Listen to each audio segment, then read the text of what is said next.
Hello, I'm Micheal Lohmeier and I'm your City Assessor here at the City of Novi. Many of you may be aware I came to your city in July of 2016 to head your assessing department. However, only a few of you may know what your assessing department is responsible for doing each year. The primary purpose of the assessing department is to estimate the fair market value or true cash value of all real and personal property located within the City of Novi. Our department studies the sales market and collects information about the properties in order to estimate current market value. The assessing department keeps records on all properties, including land and buildings. Throughout the year, there are different events that take place that often cause residents, property owners, and taxpayers to have questions for our office. So I'd like to take this time to address some of the most frequently asked questions that we receive. 1. What does a property's true cash value mean? True cash value is the usual selling price of a property. That doesn't mean the highest selling price or the lowest selling price. It means the usual selling price. True cash value has been determined by Michigan courts as the same with fair market value. So with all intents and purposes, you can think of true cash value and fair market value as meaning one and the same. 2. What does assessed value mean? The assessed value is a property's determined valuation used to calculate the appropriate tax rates. The Michigan Constitution requires that all properties be uniformly assessed and not exceed 50% of the property's true cash value. For example, if your 2021 true cash value is $200,000, then your 2021 assessed value is $100,000 or 50% of that $200,000. 3. What does taxable value mean? A property's taxable value is the lesser of its state equalized value or its capped value.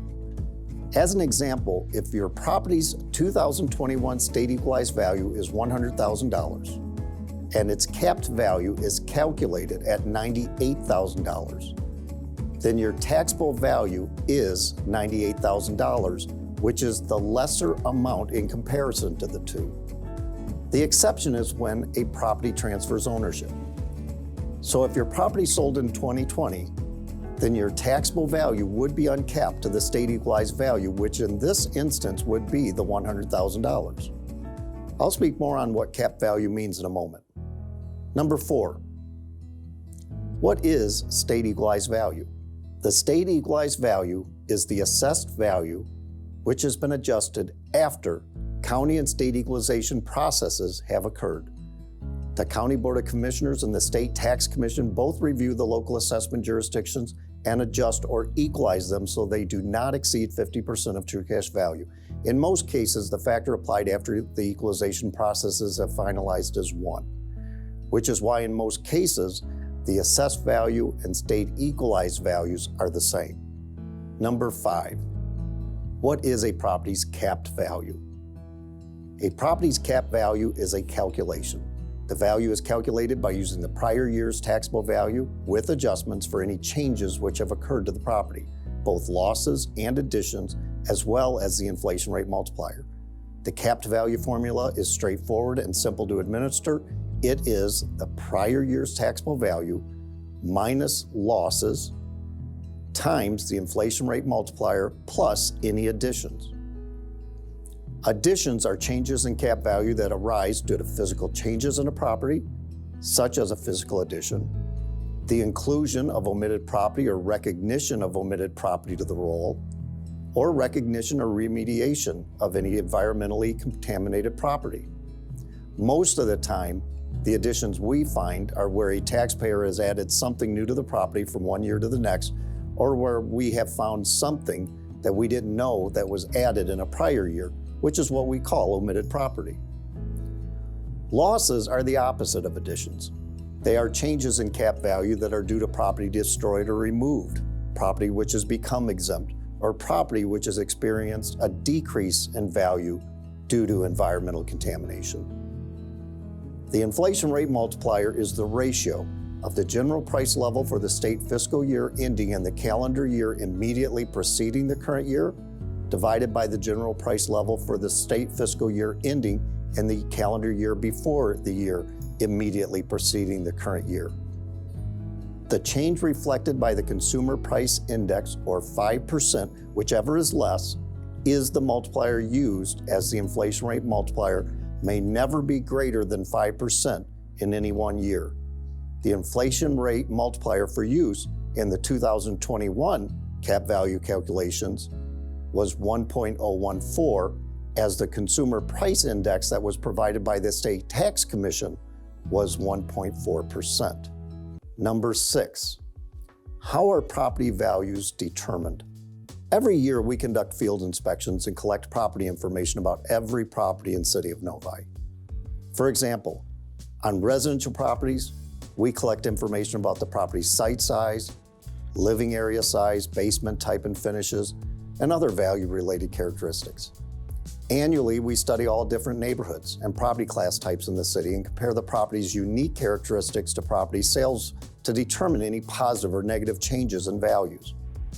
We develop our assessment role based on mass appraisal techniques rather than singular appraisal techniques like an appraiser would in preparing an appraisal report for a financial institution. Unlike a bank appraisal, which would examine one property as compared to 3 or 4 sales, we look at a collective group of sales occurring within a relevant sales study period to look at the relative pricing of the properties in that neighborhood and what they should reflect. Assuming our property data is accurate, then we are able to develop a property's reasonable market value every year. Market value level transactions are used to compare assessed values with the actual sale prices for those same properties. The average ratio between assessed values and the sale prices should be approximately 50% for each class of properties, such as the residential class, or commercial class, or industrial class. As assessors, we are required to reestablish that 50% ratio every year. Number 7, what happens to my taxable value after I purchase a home? When a property ownership is transferred, the following year's state equalized value becomes that year's taxable value. In other words, when you purchase your property, your taxable value for the following year will be the same as your state equalized value because it is uncapped to the state equalized value. The taxable value will then be capped for the second year following your purchase. Number 8, what is a principal residence exemption? A principal residence is exempt from the taxes levied by a local school district for school operating purposes up to 18 mills if the owner of the principal residence claims the exemption by filing the proper forms timely and properly and owns and occupies the property according to statute. The owner would have to own and occupy the property before June 1st to claim the exemption for the summer tax levy or November 1st for the winter tax levy. To claim the principal residence exemption, the owner must file a principal residence exemption affidavit, which is Form 2368, with the assessor's office where the property is located. The affidavit is a sworn statement attesting they are the owner and that he or she occupies the property as his or her principal residence. The June 1st and November 1st dates also apply to the conditional rescission exemptions. Number 9, what is a conditional rescission? Under certain circumstances, a person may qualify for conditional rescission, which allows an owner to receive a principal residence exemption on his or her current Michigan property and on a previously exempted property at the same time for up to 3 years. To initially qualify for a conditional rescission, the owner must submit a conditional rescission of principal residence exemption, which is Form 4640, to the assessor in the city where the property is located on or before June 1st for the summer tax levy or November 1st for the winter tax levy. Afterwards, a conditional rescission must be submitted to the assessor annually on or before December 31st to verify that the property still complies with the conditional rescission requirements in order to continue to receive that exemption for the following year. In order to qualify for a conditional rescission, the owner must have purchased a second property in Michigan, which is occupied as his or her principal residence. In addition, that previous principal residence must not be occupied, it must be for sale, must not be leased, and must not be used for any business or commercial purposes in order for the owner to qualify for that conditional rescission. Number 10, What is the small business taxpayer exemption?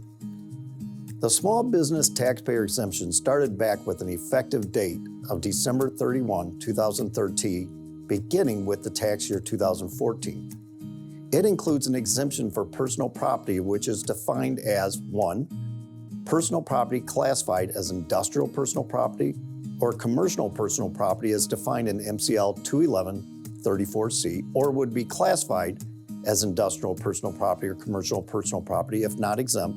And 2, the combined true cash value of all industrial personal property and commercial personal property owned by, leased by, or in the possession of the owner or related entity claiming the exemption is less than $80,000 in the local taxing collecting unit, and the property is not leased to or used by a person that previously owned the property, or a person that directly or indirectly controls, is controlled by, or under common control with the person that previously owned the property. The taxpayer simply needs to file an exemption form 5076 to apply for the exemption, but they are no longer required to file annually, so long as that value stays below the $80,000 true cash value threshold. Number 11, how can I ensure that I am properly assessed? There are 2 ways to ensure you are properly assessed. First, review your assessment records to make sure the information is correct on your record card. Check your building sketch measurements, your site size, and overall physical characteristic data. That information can be reviewed with our staff at our office. Second, every February, when our assessor's office sends out your assessment change notice, review the notice and check what values your property has for both assessed and taxable values, and also double check that your principal residence exemption is accurate. Valuation appeals can be taken only to the March Board of Review, while principal residence exemption protests go to the July and December boards. Valuation inaccuracies, as well as any principal residence exemption inaccuracies, may cost you hundreds or even thousands of dollars over the years. I want to thank you for taking time out of your day to spend it with me. If you have any questions, please feel free to call me or any of our staff at the City of Novi's Assessor's Office, and please visit our website at www.cityofnovi.org. Thank you.